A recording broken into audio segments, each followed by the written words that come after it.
எல்லாரும் பார்த்துக்கோங்க நானும் ரவுடி தான் அப்படின்னு தான் ஒரு உண்மையிலேயே வந்து சினிமா இண்டஸ்ட்ரியில வாண்டட் ஹீரோ லிஸ்ட்ல இருக்கிற ஒரு ரவுடி அப்படிங்கிற மாதிரி விஜய் சேதுபதி தன்னுடைய வெற்றியை நிலை நாட்டியிருக்காரு. திரும்பவும் ஒரு சின்ன கேப் வந்தது நடுவுல, தொடர்ந்து நிறைய ஃபிளாப் படங்கள்லாம் கொடுத்திருந்தாரு. அது எல்லாத்தையும் தூக்கி எறிகிற மாதிரி நானும் ரவுடி தான் படம் பயங்கரமா கல்லா கட்டிட்டு இருக்கு.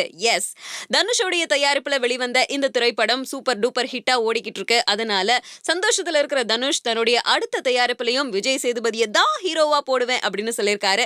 அந்த படம் எந்த படம், அது என்ன மாதிரியான கதை அப்படின்னு பார்த்தா அது ஒரு ரீமேக் கதை. நிவின் பாலி அவருடைய நடிப்புல வெளிவந்த பிரேமம் திரைப்படம் மலையாள இண்டஸ்ட்ரியே கவுத்து போட்டுடுச்சு அப்படின்னு கூட சொல்லலாம். அவ்வளோ சூப்பர் டூப்பர் ஹிட்டா ஓடின அந்த திரைப்படத்தோட தமிழ் ரீமேக்ல நம்ம விஜய் சேதுபதி நடிக்க போறாரு அப்படின்னும், அந்த திரைப்படத்தை ஒண்டபார் நிறுவனம், ஆமாங்க தனுஷோடைய நிறுவனம் தான், அவங்க எடுக்க போறதாகவும் தகவல்கள் வெளியாயிருக்கு.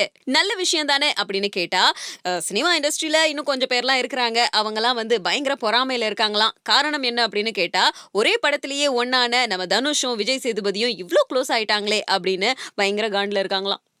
தர்ம சாஸ்திரங்கள் வளர்ந்த இந்த பாரத மண்ணும் இனப்படுகொலைக்கு உடந்தையாக இருந்தது. தமிழ் ஈழம்னு ஒருத்தன் வந்துடக்கூடாது, கேட்டக்கூடாதுங்கிறதுக்காக தமிழ் பெண்களை சிங்களவர்கள் வன்புணர்ச்சி செய்வதை